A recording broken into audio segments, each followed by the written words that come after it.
Hello everyone, good morning to all the students who watching my science tutorial. Question solve कर रहे थे हम page number 6 के, तो आगे इसको कंटिन्यू करते हैं। कल अपन ने सेकंड क्वेश्चन जो है उसके अंदर जितना भी डेफिनेशन था, rigidity, compressibility, fluidity, feeling A gas in container, shape, kinetic energy and density के बारे में जान लिया। आज जो है हम कुछ रीजंस पढ़ने वाले हैं, कुछ कारण कि ऐसा क्यों होता है। फर्स्ट है, a gas fills completely the vessel in which it is kept. एक गैस जो होती है वो एक वेसल के अंदर कंप्लीटली फिलअप हो जाती है, जिसके अंदर उसको क्या किया जाता है, रखा जाता है। तो ऐसा क्यों है? ओके, तो ऐसा जो है वो क्यों है, तो देखिए, तो सब पेज को लिख लेते हैं। The gas particles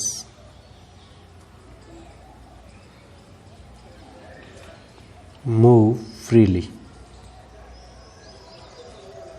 दिखाई दे रहा होगा।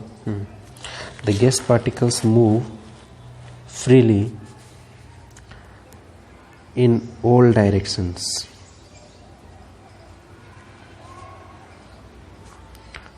due to less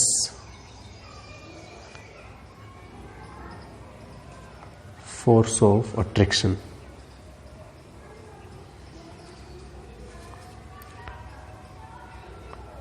Between the molecules।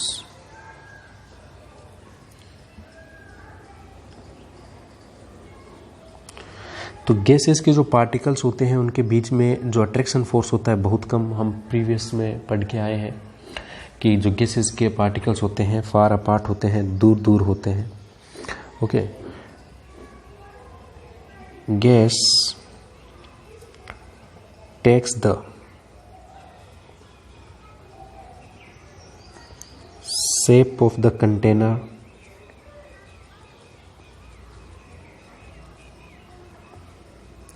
in which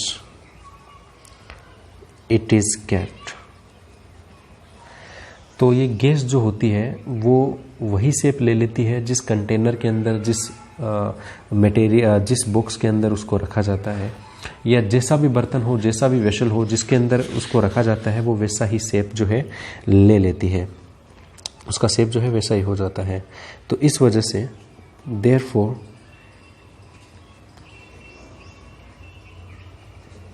gas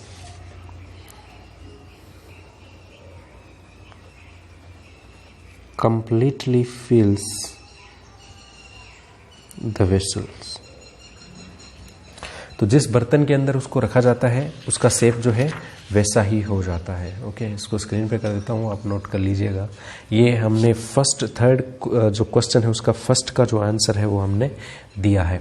the gas particles move freely in all directions. तो गैस के पार्टिकल्स फार अपार्ट होते हैं, अट्रैक्शन फोर्स बहुत कम होता है, तो इस वजह से वो जिस बर्तन के अंदर रखे जाएंगे वो वैसा ही शेप ले लेंगे। अगर आप किसी सिलेंडर के अंदर उसको फिलअप कर रहे हो तो उसका शेप जो है सिलेंडर जैसा ही हो जाएगा।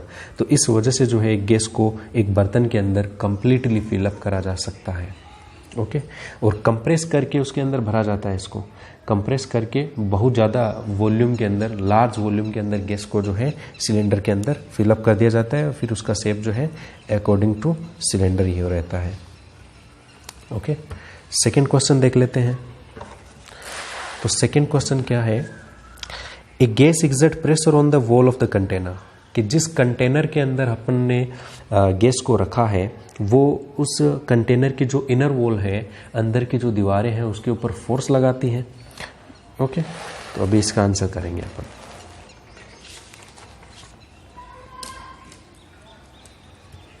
Okay, answer number 2।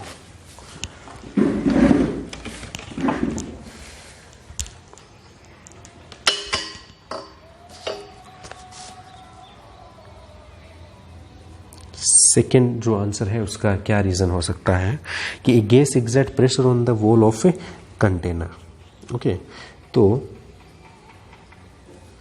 The gas particles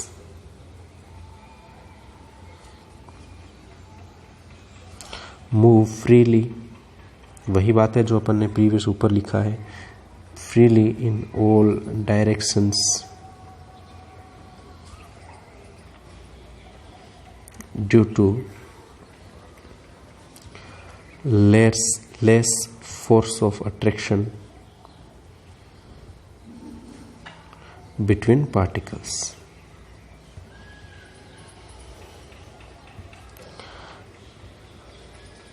These gaseous particles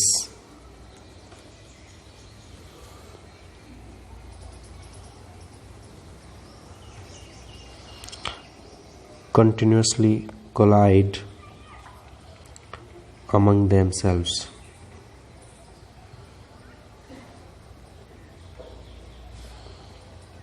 and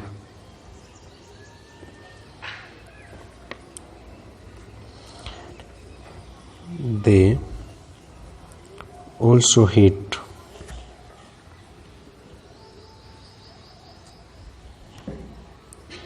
the wall of the container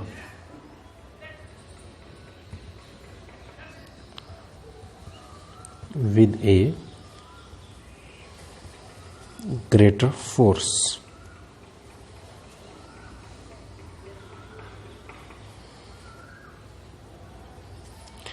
Pressure is defined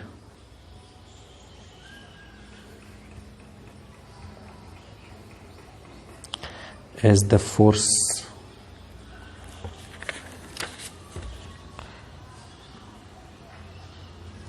exerted by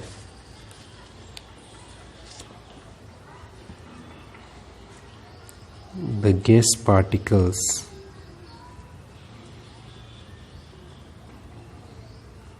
per unit area. Thus, gas exerts pressure on the walls of the container. Okay तो ये क्या बता रहा है, इस बात को हम जो है डायग्रामेटिक तरीके से समझते हैं. The gas particles move freely in all direction due to less force of attraction between particles. ये मान लीजिए वो कंटेनर है, उसके अंदर ये गैस के पार्टिकल्स हैं और ये आप देख रहे हो बहुत दूर है, उनके बीच में जो फोर्स ऑफ अट्रैक्शन है वो बहुत कम है. These gaseous particle continuously collide among themselves. अब ये जो पार्टिकल्स हैं, ये पार्टिकल अब लगातार इनके, अब क्योंकि इनके बीच में अट्रैक्शन फोर्स नहीं है तो ये क्या कर रहे हैं, ये क्या कर रहे हैं, रैंडम मूवमेंट कर रहे हैं. ओके ये इधर उधर मूव कर रहे हैं और जब ये आपस में इधर उधर मूव करेंगे तो ये कोलाइड करेंगे with their similar particle closer to their, मतलब इनके पास का जो एटम है उसके साथ वो कोलाइड करेंगे. And they also collide with the wall of container, ये जो वॉल है उसके साथ भी ये कोलाइड करेंगे. आगे बस समझ में. And also heat the wall of the container with the greater force. Okay pressure is define the force exerted by the gas particles per unit area. अब इसके ऊपर अगर आप प्रेशर एग्जर्ट कर दें, इस पे अगर अपन फोर्स जो है वो लगाएं, इसके ऊपर प्रेशर डालें, तो पार्टिकल्स जो होंगे बहुत ज़्यादा कोलिजन शो करेंगे, बहुत ज़्यादा टकराएंगे और मान लीजिए यहाँ पर मैंने प्रेशर एग्जर्ट किया तो ये सारे जो पार्टिकल्स हैं मूव अप करके कहाँ आ गए, यहाँ आ गए. तो यहाँ क्या हो गए, सभी पार्टिकल्स कंजेस्टेड हो गए एकदम से. Thus, gas exert pressure on the wall. तो इस वजह से अगर आपने प्रेशर लगाया तो इनमें मूवमेंट होगी, और ज्यादा मूवमेंट होगी तो ये कभी कोई तो कंटेनर की वॉल से टकराएगा, कोई अपने सिमिलर पार्टिकल के साथ टकराएगा. ओके तो इस तरह से जो है एक गैस जो है वो प्रेशर एग्जर्ट करती है जो कंटेनर की जो वॉल होती है उसके ऊपर. ओके तो आप इसको पॉज करके जो है वीडियो को दोनों आंसर जो है नोट कर लेना अपनी आंसर शीट में और नोटबुक के अंदर. ओके क्वेश्चन नंबर 3 है, a wooden table should be called as solid. एक वुडन टेबल जो होती है उसको सॉलिड कहते हैं. हम क्यों कहते हैं आप जानते हो. पहली बात तो उसका फिक्स्ड शेप है. ओके तो 3rd जो है उसका आंसर बता रहे हैं हम आपको. तो ए वुडन टेबल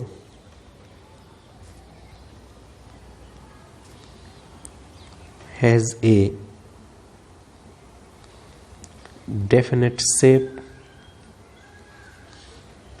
एंड वॉल्यूम। उसका डेफिनेट शेप है एंड क्या है, वॉल्यूम है। उसका जो शेप है और वॉल्यूम जो है फिक्स है। इट इज वेरी रिजिड, और अगर आप उसको टच करके देखते हो तो बहुत रिजिड है। And its shape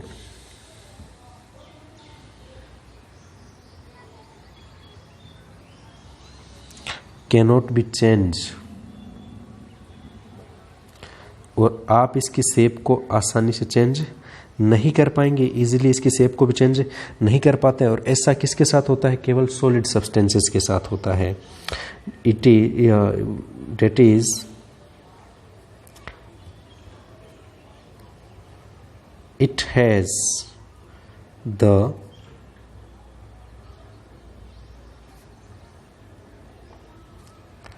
characteristic of a, तो एक वुडन टेबल है, उसका शेप और वॉल्यूम फिक्स है। उसका कोई शेप है, उसका वॉल्यूम है, ओके, पर यूनिट एरिया उसने कवर कर रखा है, मास है उसके अंदर, वजन है। और ये सब चीजें किसका प्रॉपर्टी पढ़े हम, सॉलिड का पढ़े, तो मतलब वो क्या है, एक सॉलिड है। जो वुडन टेबल है वो क्या है, एक सॉलिड है। तो इस वजह से hence A wooden table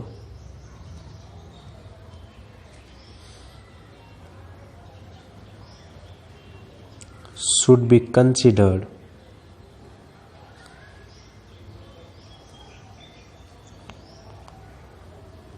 as a solid। Video को पॉज करके आप इसको नोट कर लीजिएगा। नेक्स्ट क्वेश्चन ले लेते हैं। We can easily move our hand in air, but to do the same through a solid block of wood we need a karate expert. Question दिखाई नहीं दे रहा होगा आपको, ये देखिए। We can easily move our hand in air, but to do the same through a solid block of wood we need a karate expert. Okay, तो इस क्वेश्चन का सॉल्यूशन क्या होगा, क्या समझ रहे हैं आप, इस बात को समझ गए होंगे। ये ऐसे बोलना चाह रहा है कि एक इंसान हवा में हाथ चला सकता है अपने, ओके, मतलब हवा जो है अब इस मीडियम में अपन रहते हैं तो कितनी एयर जो है उसको अपन क्रॉस करते हैं हर समय। तो ऐसा क्यों है, क्योंकि उसके पार्टिकल्स के बीच में अट्रैक्शन फोर्स ही नहीं है। हम पास होंगे, पार्टिकल्स फार अपार्ट हो जाएंगे, दूर दूर हो जाएंगे। लेकिन सॉलिड के अंदर पार्टिकल्स क्या है, क्लोजली पैक्ड है, एकदम क्लोजली पैक्ड है। तो अगर आप उनको फार अपार्ट करना चाहते हो, दूर करना चाहते हो, तो बहुत ज़्यादा फोर्स जो है आपको उस पर एग्जर्ट करना पड़ेगा। ओके, तो देखिए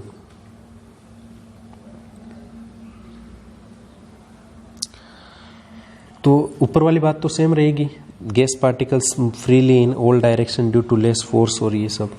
ओके, नोट कर देते हैं। Air particles have large space in between them due to the least force of attraction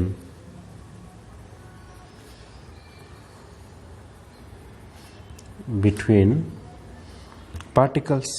तो जो गैस के जो पार्टिकल्स हैं उनके बीच में फोर्स जो लग रहा है अट्रैक्शन का बहुत कम लग रहा है। अब इसको कंपेयर करें लकड़ी से, whereas wood has little space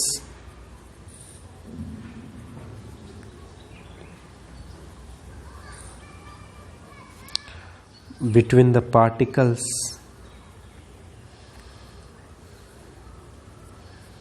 due to high force of attraction